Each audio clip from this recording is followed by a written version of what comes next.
Na-record. Kasi gusto mo ng ebidensya, boss. Si Vice Mayor naman. Okay, tuloy tayo. Last press ko natin, may nagsabi na personally nag-deliver dun sa Ilocos. Nandito ba yun? Yes, sir. Pwede ikwento natin ngayon, guys? Sir? Sir, ito po yung nangyari, sir. Nagsabi si boss may dadalhin kami sa Ilocos. Para po kay bibili ko. So, nag-ready siya ng 5 maleta. Sinakay po dito sa King Air.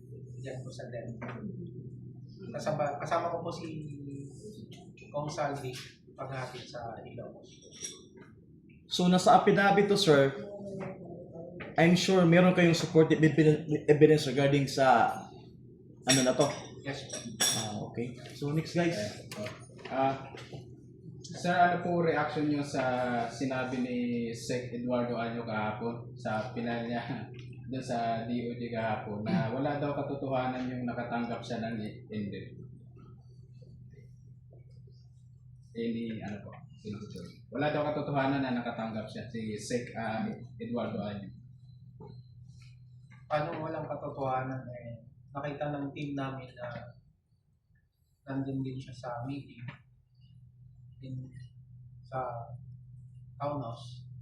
Paglabas, Paglabas. may dala na siya na Hindi envelope, paper bag. Paper bag. Sir, dun sa affidavit din niyo, meron kayong delivery sa mga media and mga trolls. Can you tell us more about it po? Yung delivery, gano'ng kadalas yung deliveries niyo? At if possible, can you name those media personalities kaya na makatanggap? meron siya. Mga ilang Pero beses sa pa tamang panahon na siguro yung Yung mga pangalan siguro po sa Sir, paano pa lang po doon sa 5 maleta? Doon po sa 5 maleta, magkano po yung laman nun, sir? hindi ko pa Yung rough estimate na lang po. yung isang maleta hindi ko kayang buhatin so kailangan ko ng kasama. bigat yung 50 million. Wala po kasi trabaho ako sa bangko. Pero sir, yung rough estimate lang po niya. Estimate ko na sa 50 pataas. Ang isang laman ng isang maleta. Sir, paglabas ninyo, may contact kayo kay Congressman Saldico. Alam niya yung paglabas ninyo. Hindi pa. Pagdating ninyo kay Congressman Saldico, ay mga active pa o walang active sa inyo? May active sa amin yung mga PNP. Yung the rest na sa armed forces, may retired. Tsaka hindi naka-retire. So, kayo lang talaga yung pinagkakatiwalaan na magde-deliver. Meron kayong mga kasama, sabi ninyo, na mga PNP. Nakakalapit ba sa pera yung mga PNP na yun? O kayo lang talagang nakakalapit doon? Lahat po kami ng security ni Kong Saldi nakakalapit ko. rotation kasi Rotation yung yung duty detail kasi. namin eh. Pero mga PNP hindi nakakalapit doon. Lahat po ng Kasama security sila. kasama. Rotation yung detail namin, sir. Gaano karami po yung security detail niyo? Kay Kwan kasi buong family na po yung Kwan eh. Yung 90 plus na Kwan. Sinabi ni Tapobre. Pero kay boss, nasa 30 plus sa isang araw. Kaya 30 plus yun kasi hati-hati. Security, yung sinasabi na maghahatid ng basura, tsaka may iba pang transaction na paisa-isa lang yung dinadala sa mga ibang congressman.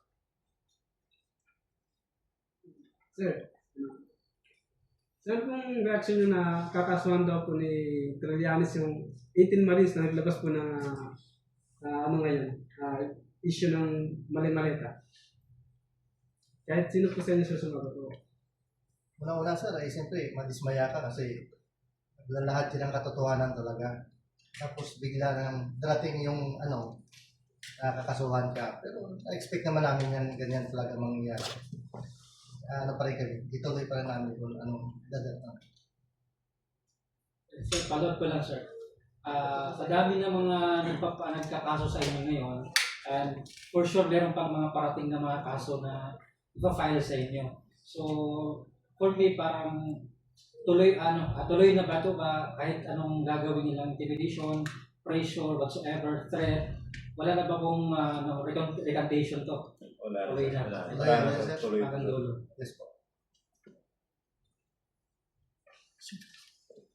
Sir, tanong ko lang po, si Trillanes, hindi po ba siya nakatanggap? Nakatanggap po yan. Kasi lagi po rin po yan siya sa town. Townhouse naka-meeting. Tapos meron ding isa sa kasamahan namin po, hindi lang po nakasama. Na mismo sa bahay po niya inatid yung maleta. Saan po yung bahay niya? Hindi pa namin Yung kasama namin sana makakasagot kaso inano niya yung family niya. Yeah, may sagot sila kanina. Yeah, Antipulo. So walang sa inyo kahit isa sa inyo na personal talaga na kilala si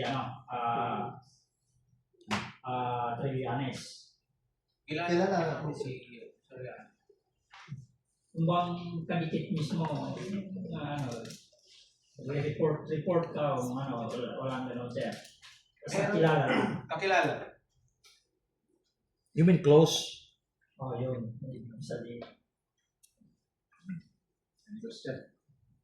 Yung kay Laila de Lima daw, hindi daw siya congressman noon, tsaka nakakulong daw siya noon nung panahon na sinasabi ninyo na tumanggap siya ng pera. Ano namin siya nakita, sir, sa townhouse kung nakakulong. Pagkalabas ata niya yun, sir. Kalabas na siya. Pagka nakalabas na siya, then yung ongoing ata yung hearing sa quad ko ata yun, sir, na nandun nga si Kwan FPRRD nun, di ba? FPRRD, si Trillanes. Tapos may father ata yun na tapos si Trillanes. Congressman ba si Leila noon? Hindi pa po ata So witness siya. Parang gano'n na. So pwedeng yung pera ay bayad bilang witness. Siguro, sir. Kasi before nun, tsaka after, nakita na namin siya sa townhouse. May affidavit kayo doon siya sa Quadcom na yun na nandoon si TRRD. Wala po, pero yun yung naalala namin. So, kaya niyong i-prove, sir, na tumanggap talaga si De Lima? Yes, kasi nakita namin. Okay. Ito po mapasok sa inyo. Ito tayo sir, tanong. Ano mapanawagan niyo sa taong bayan para sa po? Kuwan lang, sir. Papasalamat lang sa mga naniniwala po at sumusuporta. Yan lang. Hindi po, kayo, ibuhos ninyo yung para makarating sa ating mga kababayan yung hinahin ninyo na matapos na ito, matulukan na ito. Dahil sabi sa kabila, tanging taong bayan na lang yung inaasahan nila.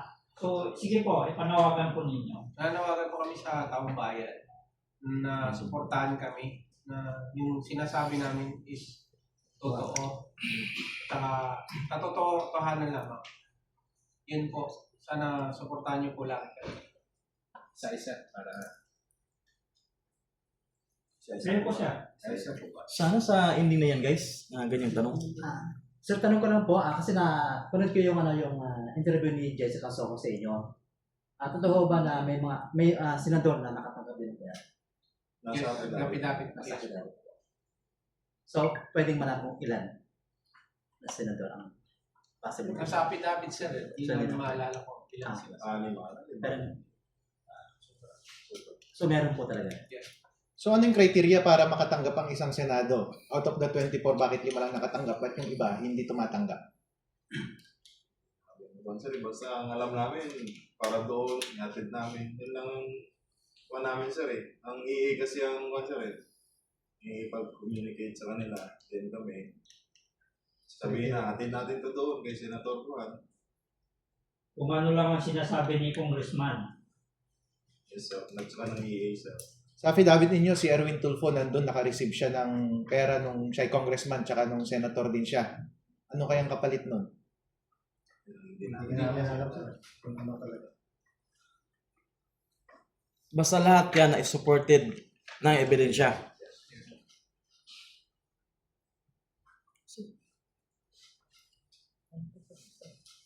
Sige, guys, kayo.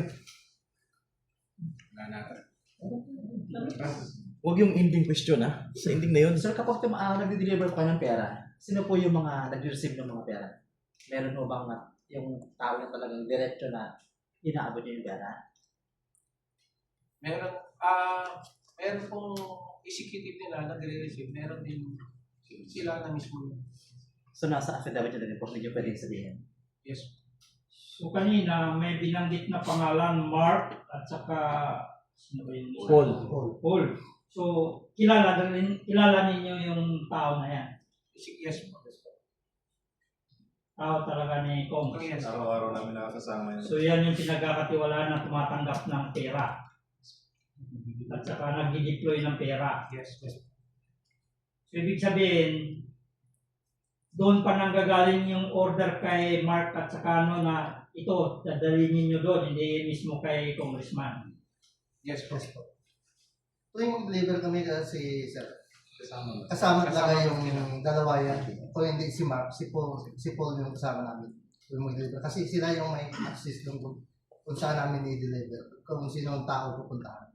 May idea ba kayo kung saan na yung dalawang tao na yun? Sa ngayon po, wala kami. Si Senator Loren Legarda nagtatampo bakit daw siya sinama, ikakampi natin yung anak niya na si Lian na mag-expose ng katiwalayan sa bansa natin. Bakit niyo sinama si Senator Loren Legarda? Totoo naman sir na drop kami ng dalawang maleta doon sa bahay niya. Kasama mismo si Kungsal. Ano kayang usapan nila at anong kapalan? Hindi ko alam sila. Mas lalong tumatatag ang kredibilidad ninyo, hindi ba? Kasi kung iniimbento nyo yan, hindi nyo isasama yung kung apektado ang kakampi natin, hindi ba? Sorry sir, hindi man namin alam po sino kakampi. Yung katotohanan na talaga yung namin. Hindi nakikita. Yun ang kakampi natin, boss. Katotohanan.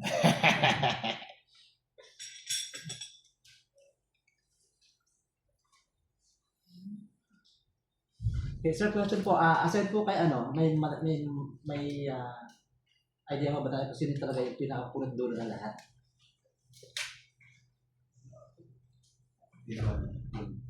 Pinakapulang.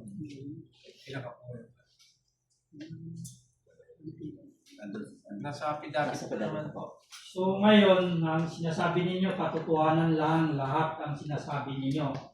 So alam ko, pag sinasabi ninyong katotohanan ng lahat yung nilalahad ninyo, ibig sabihin kahit saan tayo makakarating, hindi yun hindi kayo pwedeng umatras. Yes. Kasi nandiyan na, kasama na din yung pamilya ninyo dyan. Yes po. So kailangan katotohanan na lang lahat. Yan po. Sige guys. Sugan ninyo. Okay sir, kanina nabanggit natin na may mga senador na nabigyan ng pera, right? Then kasagsagan nito ng hearing ng Blue Ribbon Committee, which is ang chairman pa si Marcoleta. Then biglang nagkaroon ng changes ng chairmanship.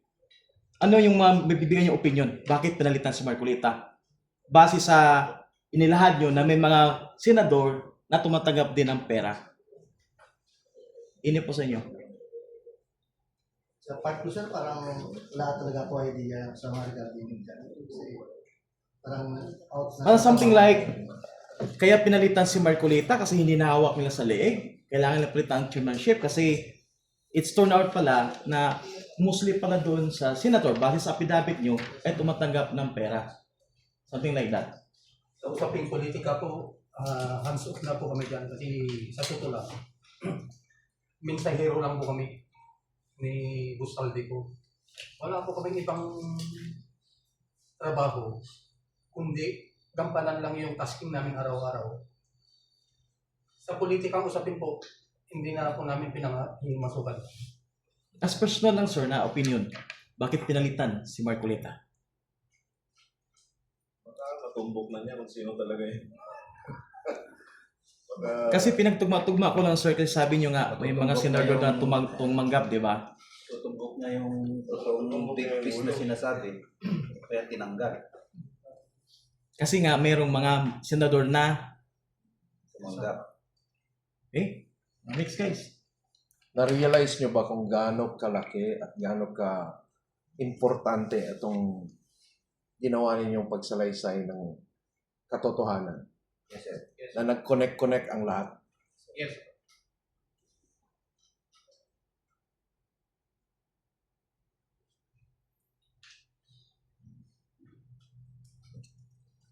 Okay guys, tanong. We have 6 minutes. Boss, bakit ang papangit ng mga maleta? Tsaka sa affidavit ninyo, nakakakupit yung mga pulis. Sa bigat kasi sir ng maleta, mostly nasisira siya.